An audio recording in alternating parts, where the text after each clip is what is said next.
Hello, this is episode 31 of the Cognitive Gamer Podcast. I'm your host, Dr. Stephen Blessing, professor of cognitive psychology at the University of Tampa. I use games to both explain and explore concepts in psychology. Today, we're going to have another discussion with Dr. Jennifer Blessing, a developmental psychologist at the University of Tampa. We're excited to talk about this particular topic, aren't we, Jen? I am very excited about this topic. This is part of the research I like to do, as well as part of my dissertation work.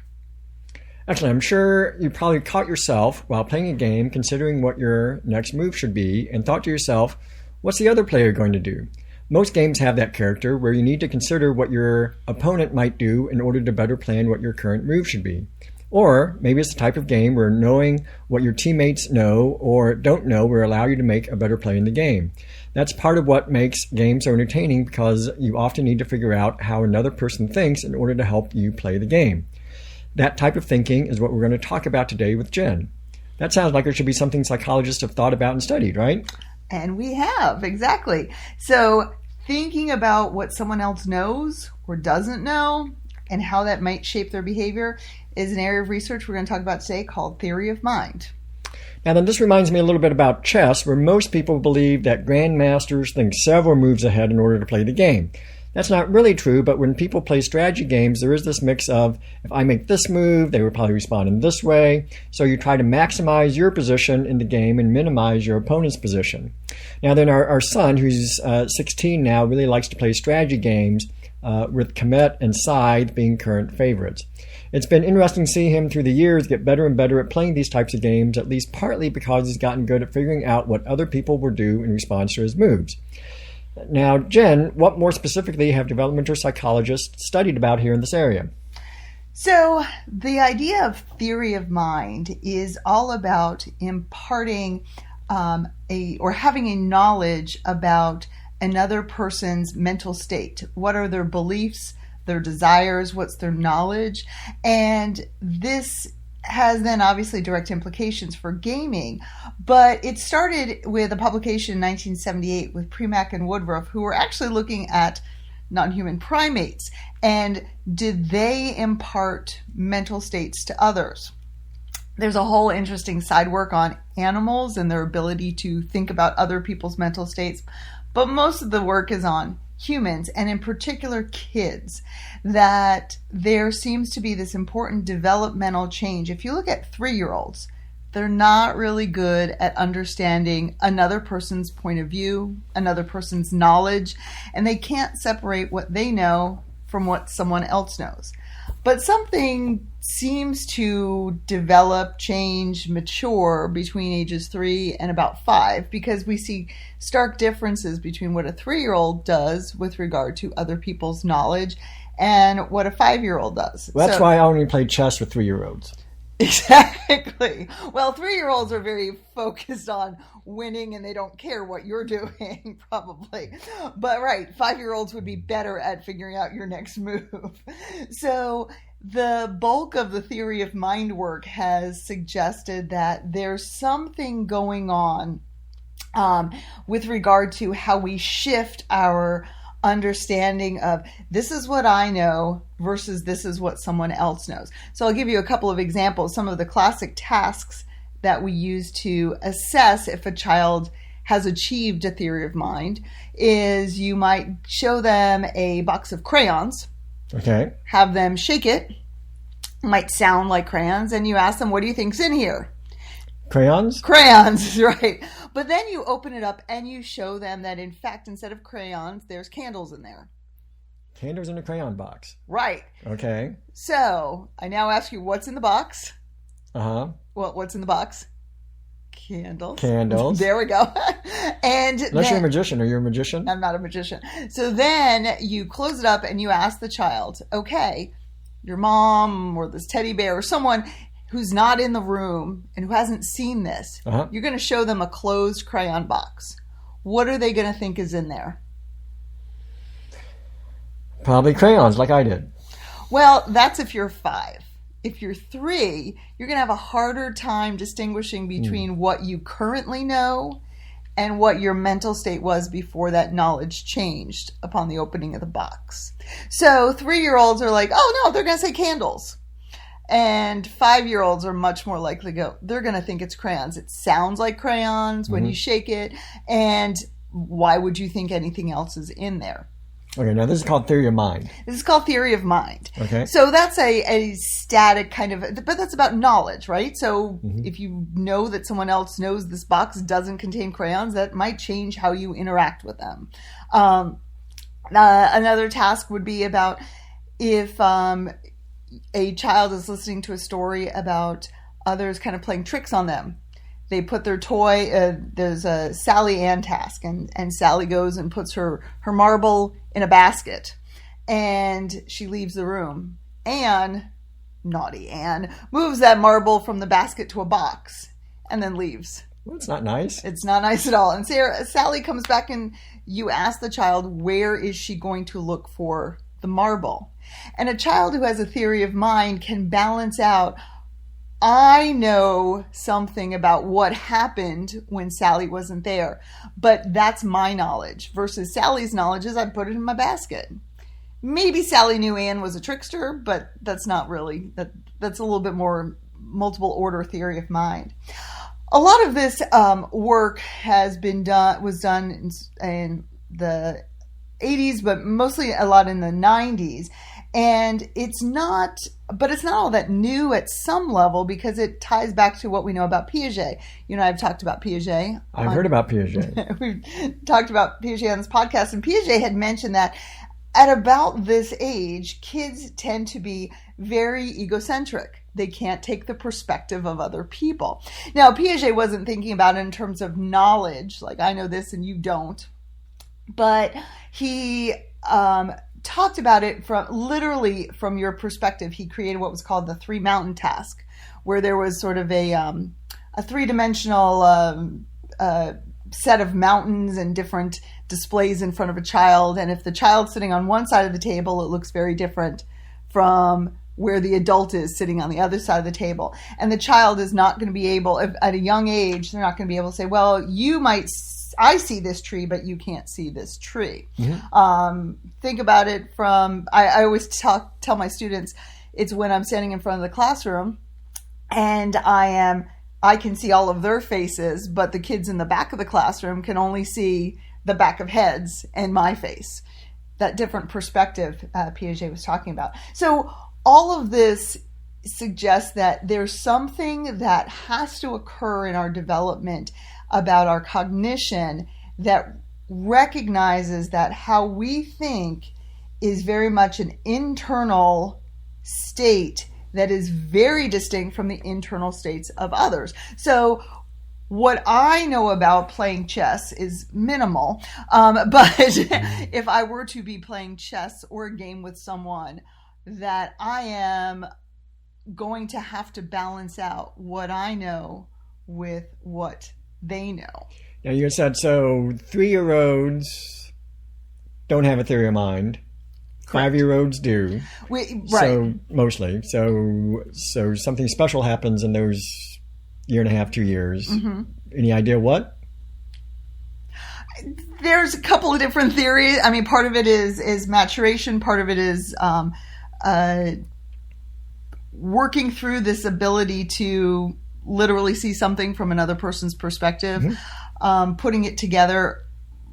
We're not always clear what's going on, but it is sort of this part of being human. Mm-hmm. And in fact, that speaks to some of the differences that we do see, that those who can't put it together, there is a growing body of work that was started by a researcher named Simon Baron-Cohen that started with the premise that those who are on the autism spectrum have more difficulty mind reading. Now, obviously, I don't mean this in an ESP sense, but that when we are engaged in thinking about the intentions and beliefs and desires of others, we are taking another person's perspective. And Baron-Cohen's work suggested that that's a difficulty for a lot of people on the autism spectrum. And yet there's also still some fleshing out that, let me go back to this, so that those on the spectrum, there's something that hasn't quite clicked perhaps neurologically, Okay. in making this distinction. But when you ask what happens between 3 and 5, I'm going to just throw a magical maturation out there, because we're not exactly clear, because there's still some more maturation to go on beyond that, because there's even more work nowadays on second order theory of minds. Well, I know I'm Sally, and I know that Anne is a trickster, but maybe she doesn't want me to think she's a trickster. So it's that I know that you know that I know what I really want, and so I'm going to tell you something different. So in order to get to a point where we can all engage in more recursive thinking about people's knowledge and desires and beliefs, there's some maturation of cognition that's got to go on. Okay. Now then, to bring this back to game playing, I mean, this seems like it has potentially a lot to do with game playing, because it is this back and forth, right? So if I did this, then the other player is going to do that. And then you call this second order. If I then think, okay, but if I don't want him to do that, but want him to do this, then maybe I should do this, and then I'll do that.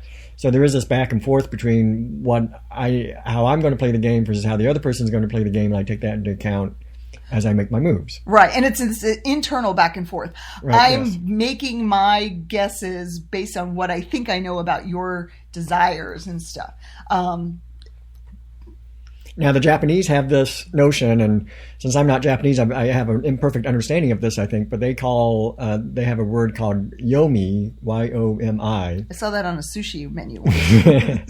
And yomi is all about knowing what the other person's going to do, the other moves that the other person's going to make. I think it grew out of the Street Fighter type games where you're battling another opponent and you want them to do a particular type of move so you can counter it. And so being in the mind of your opponent is what this yomi is all about, and that sounds pretty much related to what you're talking about here with regards to theory of mind. Oh yeah, I know we'll talk a little bit about different games, but I remember when Taboo was really a popular game in my household growing up, and I loved playing Taboo with my sister on my team, because I could look at whatever the target word is, right? And then you have words you're not supposed to say, but I could give her a clue, because I could get into the mind of my sister that had nothing to do with those, prohibitive words, right? So if the word were, for example, something about, I can't think of a particular example from Taboo, but I could give her clues that got into the mind of her. She wasn't my opponent in this case. She was my teammate. But I could say, when we used to commute to work together and sing that song, and she would probably get the right answer because we had a shared knowledge base that is me drawing on my theory of my sister's mind and her knowledge. So obviously then the more you interact with a person or play a game with a person, the better of a sense you have of their mind, a better theory of mind that you have of that particular person. Oh, absolutely. I think first of all, having the rudimentary understanding that everybody's got a different knowledge base, everybody's got different experiences and beliefs and desires, and therefore their mental state is going to be different than yours. But then how well you know their mental state and their knowledge. So we just recently played Decrypto with our kids. Yeah. And our daughter and I were at one team, and you and our son were the other team. And our daughter was giving me clues. As you do in Decrypto, you give words or phrases to kind of guess the break the code, right? The three number code. And based on my knowledge of our 14-year-old daughter, she gave me a clue that pinged to me, oh, well, she uses that word oftentimes in a negative connotation. So it must be related to this. The clue she's giving with that word means this. And she was baffled that I got it totally wrong. I think I got all three numbers wrong in that guess. And of course she was mad because we lost the game, but I was baffled because I was drawing on a kid who I know very well. And I thought I knew where she was going, and she took it in the wrong turn. I think we've all had that experience of playing a game like Taboo or Decrypto or Codenames, where you have your team members and you can draw upon your knowledge of what you believe your other team knows in order to give better clues, more specialized clues. And you don't have to draw, make assumptions. If you're playing like at a convention or with people who you don't know very well, you can't make those sorts of assumptions. You can maybe assume because they're of a certain age or like a particular sort of thing, some of the things they may know or may not know. But we've all been in that situation playing those types of games in which we can assume or maybe not assume that they know a particular thing based on this thing called theory of mind. Right. Now, again, I don't play chess, but my understanding is that grandmasters and experts, they do study other players, right? So if you know you're going up against a certain player, you're going to study their moves, much like an NFL team might study the alleged playbook of another team, or you're trying to get in that mindset or watch the replays of other opponents, be they sports, be they chess, etc. So if you have a good core knowledge of your game that you're about to play, be it chess or football or code names or Kemet, and then you have a better sense of who you're playing against, you may find yourself at an advantage then in terms of taking advantage of making guesses about what you think the intentions might be based on the mental state of your opponent. I think intentions is a good word there for strategy choices in those sorts of games like chess, and we had mentioned Scythe and Kemet, games that we like to play as a family. I'm not a big chess player myself, but I know the research, and I think I've talked a little bit about the research here. Chess players actually don't have better memories than us, right? That they have pretty average memories, but they're really good at recognizing patterns and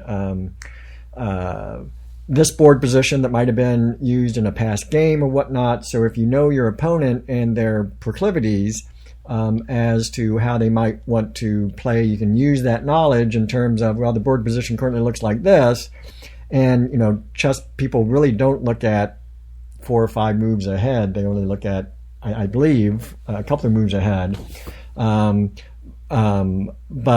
what differentiates them is their ability to recognize chess positions. And so if you kind of know what types of positions your opponent prefers, you can use that information to help guide them into a particular position that will better your position and worsen their particular position.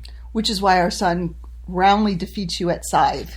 That's right, yes, because I don't give it as much thought, and he does give it a lot of thought and does kind of go back and forth, at least more than what I do in terms of, okay, well, if I do this, then he's going to do that, and then so on and so forth.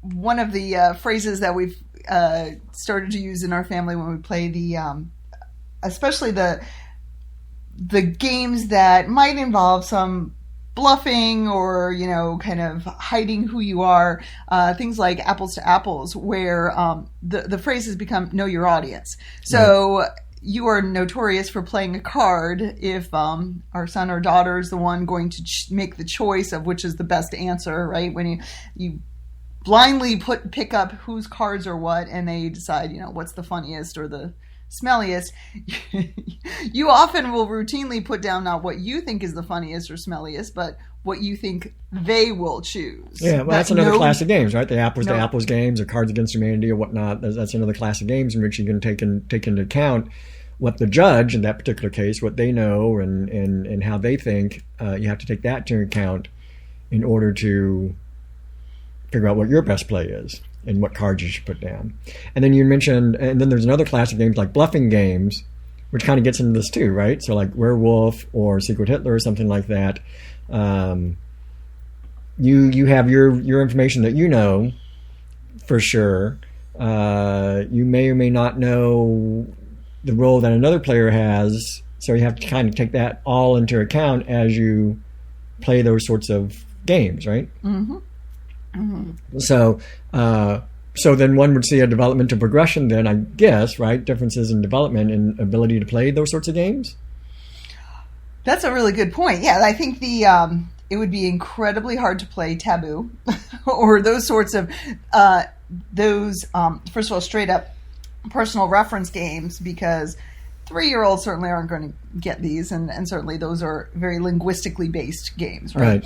But bluffing games, it's often hard for kids to understand bluffing. And part of it is probably tied to what Piaget said. They're taking their own perspective, and what theory of mind suggests is they're not considering what they know is not the same as what everyone knows. The 3-year-old who thinks who've not seen the inside of this crayon box, thinks there's candles in there, thinks there's some magical shared knowledge. I know this, so you know this.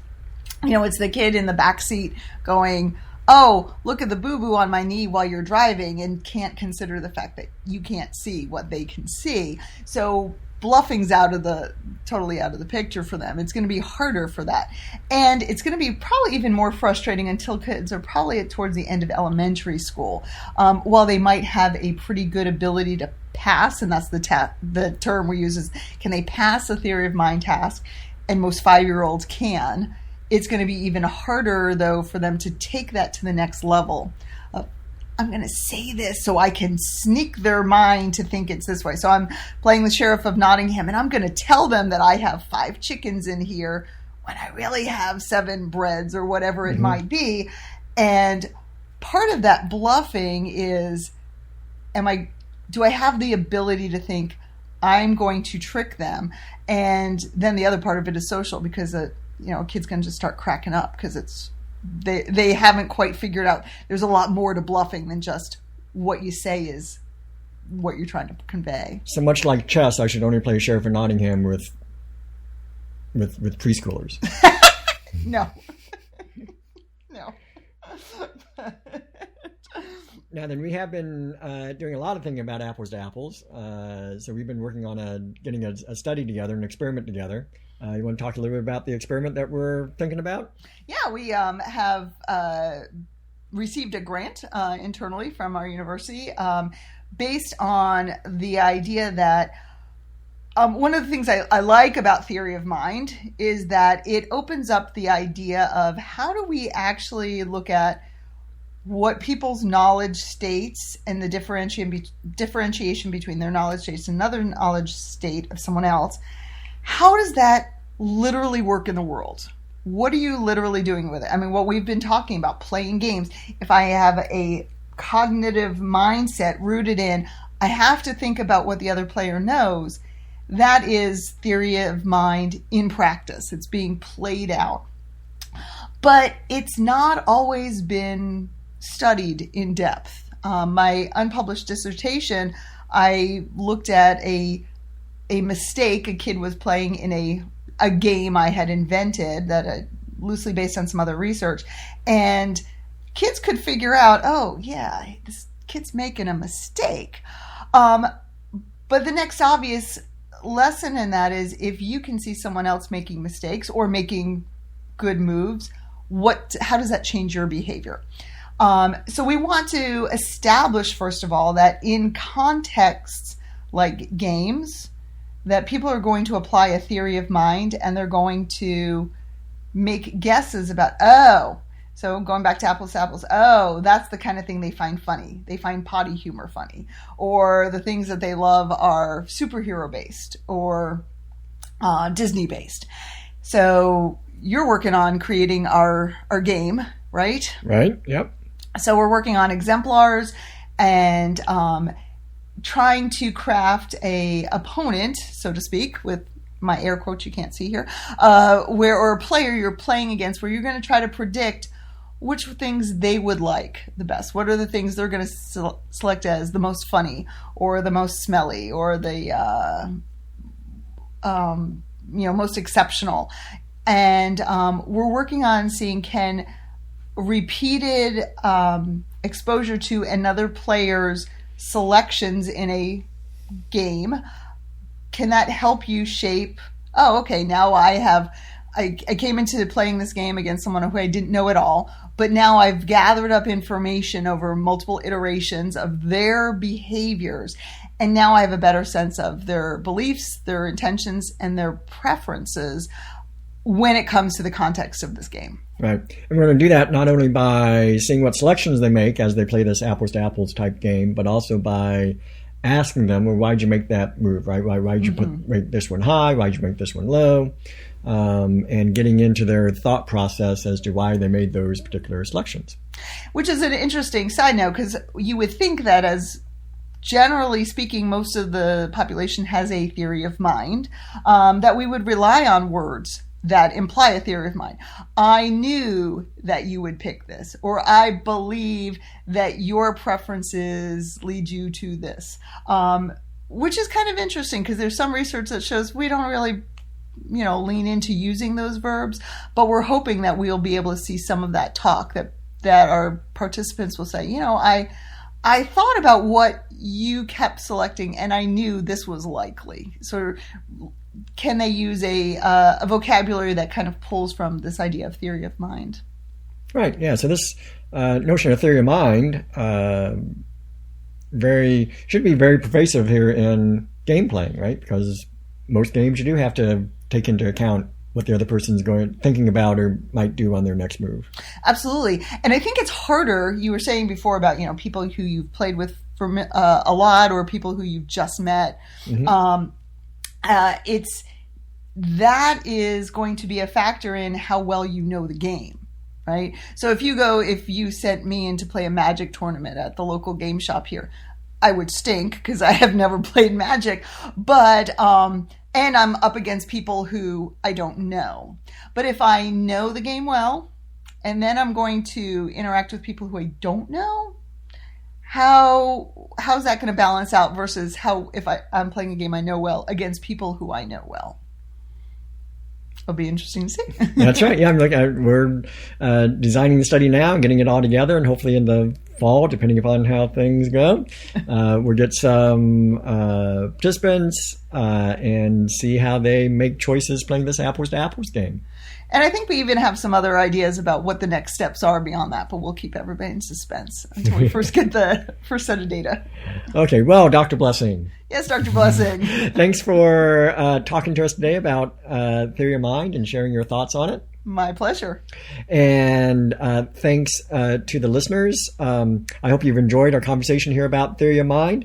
I encourage you to tell your friends about the podcast, and please go to iTunes or Stitcher, wherever you listen to Cognitive Gamer, and give us a 5-star rating. We appreciate that to get the word out. And until next time, remember to think about what you play and have fun doing it. I knew you were going to say that.